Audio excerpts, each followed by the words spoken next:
Hi, my name is Iris Möeller. I'm Professor of Geography at the Department of Geography in the School of Natural Sciences at Trinity College. My research and my teaching revolves around the coast.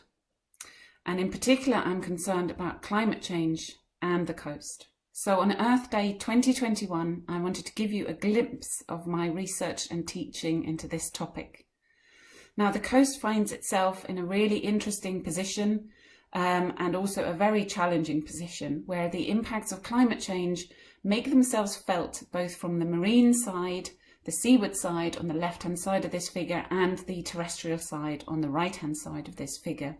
The coastal system sits in between these two influences, and climate change, through its effect on atmospheric temperatures, CO2 concentrations, river runoff, sea level, waves and storms, can affect the coast from both directions as well as directly through the atmosphere. Now, we've all heard about ice melt and ocean volume change as a result of that. This is really referred to as eustacy or eustatic changes in sea level. And we know that this has caused a sea level rise of around 120 meters since the last glaciation around 20,000 years ago. All these data points on here match into what we consider the global sea level curve. And you can see that the sea level curve levels off around 8,000 to 6,000 years ago, from when sea level has risen relatively little. And that is across the world as an average. Now, when we split that into different regions, we will see that we can cover the Earth into, categorize the Earth into different areas, particularly the tropics here, for example, where there was no glaciation, there would have been no ice loading on the land masses and the continents. And when we do that, we see that in different coasts around the world, the sea level has either fallen, where the coasts were depressed under ice, for example, around Greenland, or it has risen relatively slowly, as is the case in the oceanic regions further south and in the large ocean basins where ice loading has had relatively less influences. So all these figures around the edges here give you different sea level rise curves for the different areas around the world. Now, on average, however, we know from our tide gauge records that now go back several tens or even hundreds of years and that are positioned on many of the world's coastal areas. And you can look this tide gauge network up under that web link at the top. We know that sea level has risen steadily in the last couple of centuries and since the industrialization. And so if we pick northwestern Europe here, for example, I'm talking to you from Dublin in Ireland, but if we pick Stockholm, which was under ice during the last glaciation, as that ice has melted, the land surface has rebound under the weight of that ice. And so perhaps it's not surprising when we look at the tide gauge here that we see the sea level has actually fallen since the late 18th century. But we can see also that since the industrialization, the sea level has fallen less rapidly than it did before, and that is already the impacts of CO2 concentrations and warming of the Earth's climate on sea level that we can recognize there. Now, the other tide gauge I want to pick out here is the tide gauge which has arguably the most reliable and longest sea level record close to Ireland, which is where I currently am. It sits in Newlyn in the UK, and it sits in this building over here at the end of the pier. Now, if we look at that, we can see that sea level has risen considerably since the early part of the 20th century.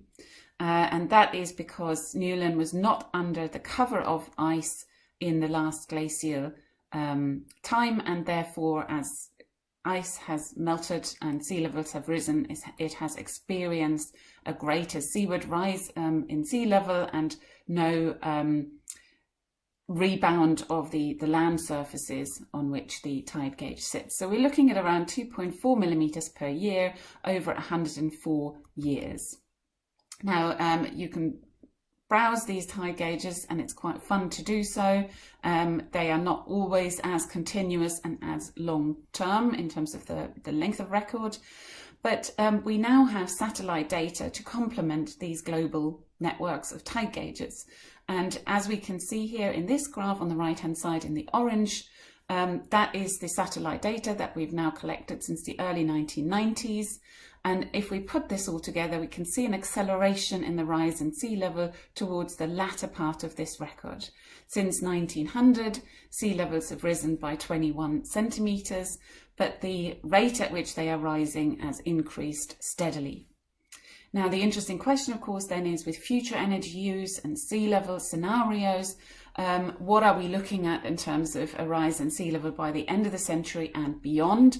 And you can see in the little inset at the top here, different energy use scenarios that are used by the modelling group within the Intergovernmental Panel on Climate Change, the IPCC. And there is a relatively low-end scenario with few emissions or fewer emissions in RCP 2.6, and a lot of these bioenergy or natural gas or some solar and wind, and then you have a high energy scenario in RCP 8.5. Now, if you compare these two rather more extreme scenarios, RCP 2.6, which perhaps is the most conservative, and then the RCP 8.5, which is perhaps the most representing business as usual, you will see that there is a vast discrepancy in terms of the amount of sea level rise we might expect by 2300, but in 2100 they're not quite that far apart, and even in the low end scenario we would be looking at a 40 to 50 centimetre rise in sea level by the end of the century. Now, what are the implications of this? And here is where the complexity begins. We, of course, have local sea level rise that we need to consider when we talk about impacts rather than the global average sea level, and also extremes in sea level that result from changes in the climate, for example, the heating of the oceans and the increased intensity of tropical cyclones, which we've already seen the impact of in Hurricane Katrina in the United States, for example, which hit Louisiana in 2005 and caused the largest economic damage that the United States had experienced from these types of events. Now, we would be expecting these kinds of events to become more frequent and also more serious. And as a result of that, of course, we're not just experiencing submergence of land, but also enhanced flooding and the erosion of land and beaches, increased salinity of soils as agricultural lands will flood, and the loss of a change in marine and coastal ecosystems. Impeded drainage is another impact that is often not considered, but affects, for example, low-lying cities where also the sewage system might be affected by a rise in sea level. So the United Nations estimated that the global cost of protecting the coast with dikes alone would amount to around 12 billion to 71 billion US dollars by 2100. Now, that is not the only consequence, of course, this economic cost of defending our shores. There will inevitably be a necessity for people to migrate away from coasts. We have already seen this in Louisiana, where the communities on the Ile de Jean-Charles were labelled the first climate refugees in 2019, as they had to be relocated from these really low-lying areas. And closer to home, just on the other side of the Irish Sea to where I'm speaking to you from, we have the Welsh coast. And on the Welsh coast, we have the village of Fairbourne, which has also had to look at a relocation planning of the entire village, and was then labelled as Britain's first climate refugees. Now, we're going to be seeing a lot more of these types of plans, coastal management approaches, as it will simply not be possible to protect the whole of the world's coast through the construction of dikes or engineering structures. So the forced migration is projected to be affecting around 1.6 to 5.3 million people, and without adaptation this is estimated to cost between 300 billion and 1,000 billion US dollars by 2100. So we're adding a significant additional human and economic cost to the problem. So I hope this has illustrated to you why I'm concerned about climate change. In my research, I particularly look at the natural subsystem at the coast, as well as arguably the ecosystems we have at the coast are not able to adjust to this change, both from the terrestrial and the marine and the atmospheric, the climatic side directly. And why is that the case? Well, it's not just the case because as a result of climate change, but it's also the result of our intense building at the coast on in close proximity on soft sediments, such as here in Cartagena in Colombia, where you could see this stark contrast in terms of the development of this sandbar from 1945 to the present day. So we really need to think about why and how we can